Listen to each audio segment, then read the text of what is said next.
It's called Who is Basking in the Moonlight? This is a book published by Yangtze River Children's Publishing House.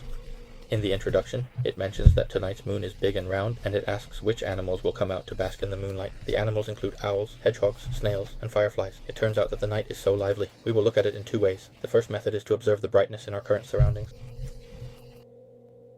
And the second method is to try looking under the moonlight. Quote unquote, looking under the moonlight. This book is a bit different.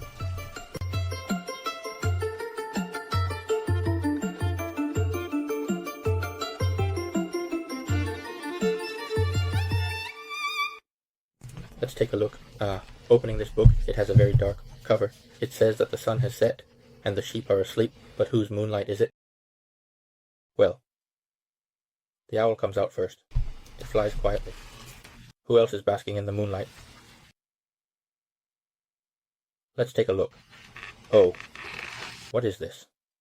It's a little hedgehog. You can open up the little hedgehog, and it turns into a ball. It turns out the little hedgehog is also a master at curling up into a ball. When it encounters danger, it rolls up into a tight ball. So, who else is there? What is this? This is a slow-moving snail. And over here, oh, what is this? It's a little fox.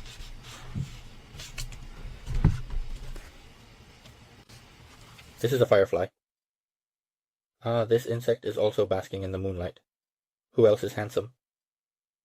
There is also a bat. What is there? Take a look.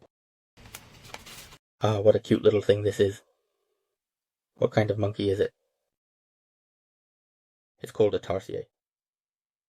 And then over here, what do we have? A porcupine.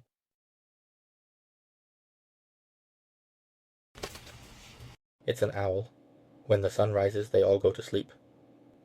Then it asks, who is basking in the sun? It's generally a very interesting tree, and it's also an original work from the country. Now, we need to look at this book in another way, right?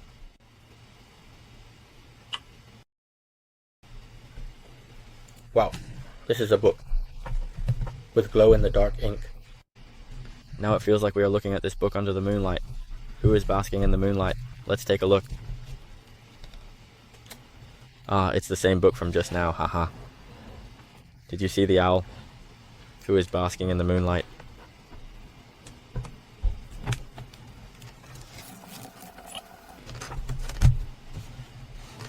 Wow, it's an owl under the moonlight.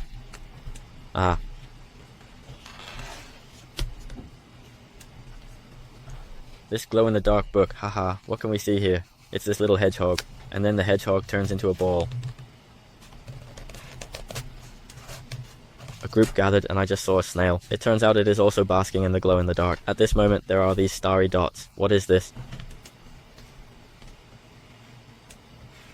What are those twinkling lights? It turns out they are fireflies. Because the fireflies are also basking in the moonlight. Let's take another look. Wow, what a sight at night. So many bats are basking in the moonlight.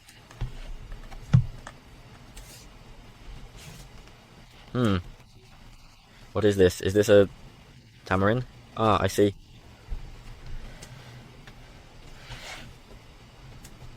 What am I? This is a porcupine. The porcupine is also basking in the glow-in-the-dark light. Let me see. Sometimes the focus is a bit off.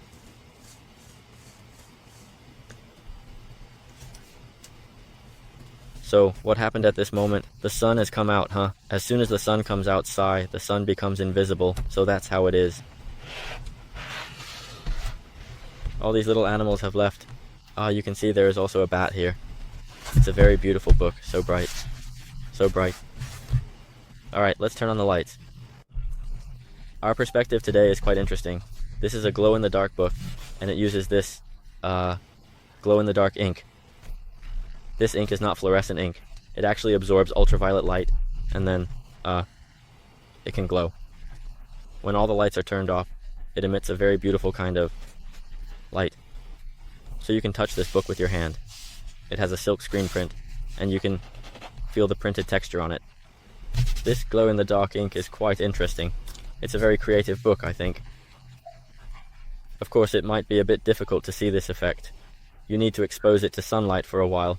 and then quickly turn off the lights, just like I did earlier, and then you can see it. The ultraviolet light reveals the glowing effect.